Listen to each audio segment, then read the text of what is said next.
Hello, welcome to Straight Talk about Carbon, a content partnership with Agoro Carbon Alliance on Brownfield. I'm anchor reporter Megan Grebner. With me this morning is Todd Carlton with Agoro Carbon Alliance. Hello. Morning, how are you? I'm doing well, thank you. Enjoying this winter weather that we have here in the Mid-South. Todd, before we get started today, why don't you tell us a little bit about your background and what you do with Agoro?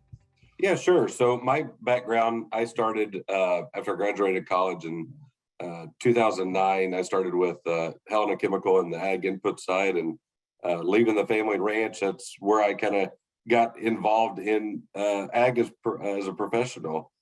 Since then, I've worked in multiple countries on multiple continents and some of the largest farms in the world. And here recently, my travels brought me to Agoro, and kind of the one thing that I always enjoyed about my moves and transitions in my career is keeping up with ag and staying on the bleeding edge, and really carbon and carbon cropping is kind of the bleeding edge today. And so I was actually the first employee that Agoro hired back in May, which seems like it's not that long ago, but in the carbon space, which is ever changing, it feels like about 2 or 3 years ago. So I'm a regional sales manager for Agoro, and currently I cover roughly from Iowa all the way down to Texas. It's really interesting talking about like the time space dimension, right? Like you've been with them since May, but the carbon industry is still fairly fresh and new. And that's what we get to do in this series. And is so exciting is help answer questions and educate people a little bit more about carbon and carbon programs. So as we get started today, let's start first and talk a little bit about carbon cropping in general and what growers need to know about that term and how it incorporates into their operations. Yeah, so carbon cropping both applies to row crop production and to range and pasture. And so the one thing that most folks need to do when they're listening to, whether it's this podcast or we're listening to other people speak, is that number one, don't self-disqualify yourself, because there's multiple practices, there's multiple ways to participate. Carbon cropping in itself, the way it is defined is creating what is called additionality. So additionality, simply put, is just above and beyond what is happening today. So if you're a row crop farmer and you're doing tillage and you reduce your tillage, you could create additionality. If you're not cover cropping and you go to cover cropping as an example, you're creating additionality. So practice changes help create additionality, and that in essence is the basics of carbon cropping. And that carbon cropping is literally taking atmospheric CO2 and putting it in your soil and keeping it there for a long time. And that I would say that's probably the 30,000 foot view of carbon cropping. When we talk about this and you talk to farmers as they ask questions about practices, what are some things that maybe we need to make sure that are addressed, or that they're understanding as it relates to fertilizer management, pasture and range management as well?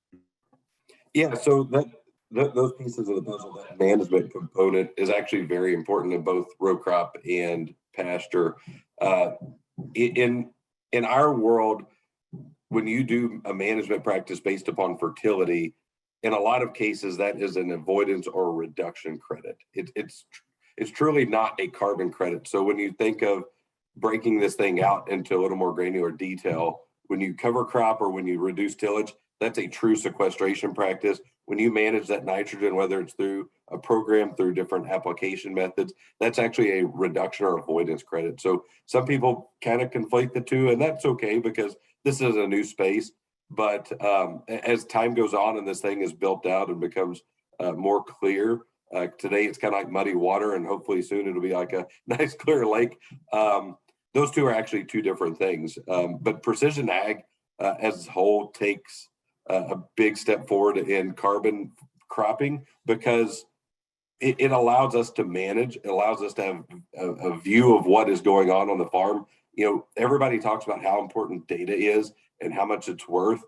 Well, here's another place where data is actually worth something. And those management tools or precision tools that are attachments or software programs, those actually are a way or a means to capture more dollars on the acre. So let's take just a scenario, and you are having conversations. For example, we're both going to be in Houston for the National Cattlemen's Beef Association. As you sit down with farmers, how do you talk to them about ways that they can create opportunity for themselves when this is kind of still a buzzword, and there's still a lot of information coming at them from all different angles about carbon systems and carbon cropping and carbon management? How do they maximize? How do they take advantage of that? How do they make it work for them? Yeah, so at a basic level, what the way I start out is if someone has interest, it's really just a Q&A session of what have you been doing? What are you willing to do? Just it's like a rundown of what has happened on the operation. And these conversations happen across the age spectrum within ag. It's no hidden secret that our average producer is moving along in age. And I mean, just this week, I had a conversation with a guy that was 88 years old, had a 9,000 acre ranch in Texas. And he said, I know this is not for me, but my kids are going to have to face this. It's going to be a part of how our ranch is maintained and operated into the future. And for me, that was actually his forward thinking in it was a part of these conversations, because their carbon itself and its sequestration in the soil is kind of correlated with organic matter. Organic matter is not built overnight, neither is carbon in the soil. And the fact that, these generational ranches and farming operations are looking at this as, what can I do today to have a positive impact on my operation in the future, I think is pretty interesting. And, aside from the money that an operation can generate from carbon cropping, I think it also paints a better image of our business as a whole. I think in ag, I think we'll all agree that we've done a pretty poor job of explaining what we do, how we take care of the land, how we take care of the livestock, what we do to adjust for consumer needs and demands. And I think through this carbon and regen space, we actually can tell a better story. And so for me, when I look at, what can I do as an individual to help, move ag into a good place, I think this is a part of it. When I had a conversation just this week as well with a CPG, so a consumer products group, they remain nameless, but one thing they wanted to do on top of, breaking out, well, we need poultry, we need beef, we need grassland, because that's where the beef starts. We need feedlots and dairy, right? They segmented out the different ingredients that go into the food that they create. And they said, how can we start propping up projects to understand what kind of impact we can have? And to me, I thought that was a good start. And then the head of that group went on to say, what kind of story can we tell about these producers? And to me, that's where it became real for me in the food group, is that I can help them develop a story about the family farm that produces the sesame or the beef or the chicken or the feed that makes this all happen. And that's what we've done a poor job of. And I think if we can start telling our story, people will realize that we really care about what we're doing. I mean, when I think back to our ranching experience growing up, I mean, we sacrificed a lot for our cows, which kind of sounds funny to the normal person. But if you've been involved with livestock and agriculture and row crop farming, you sacrifice a lot. And I think when we tell that story about our sacrifice for what we love and what we're doing, that'll reinforce the consumer's understanding of that we're trying to provide a great source. And again, going back to carbon is actually the new marketing material. It's the new story for the farm that we haven't had, and it brings things to a local level like we haven't had in a long time. When you look at the precision ag technologies that farmers implement on a regular basis and utilize in their everyday operations, fertilizer management, those types of conservation measures, is this just how we move forward in the ag sector? And is it just a good partnership, or does it all marry together and it's going to get easier as we move on? Yeah, I think it all, like you said, marries together. It will get easier as we move on. I mean, and it's not quite a precision ag analogy, but think back to when social media started. Everybody's like, social media is not going to work, or the smartphone. Like, there was a lot of pushback, and then as it happened, well, it was adopted. And I think, agriculture is no different. We're slow to adopt, but as we look at it and we look at our operation, does it make sense? Does it make our dollars, more impactful? And if the answer is yes, we'll adopt it. We're just not the fastest on the planet. But I think these precision ag tools, like you said, married with conservation approach, and if we can figure out how to do some cost savings in this along the way, I think it'll be a big win. And precision ag is going to have to lead that way, because we can't do everything, mechanically, or through just simple things. It's going to take another level of technology going forward to make this all work. Todd, one last question before I let you go, and I appreciate your time today.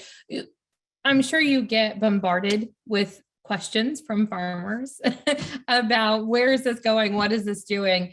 But I think one that we hear a lot is, how do we know that you're going to be around, because this space is so new, going to be around in a year, in 5 years, 7 years down the road?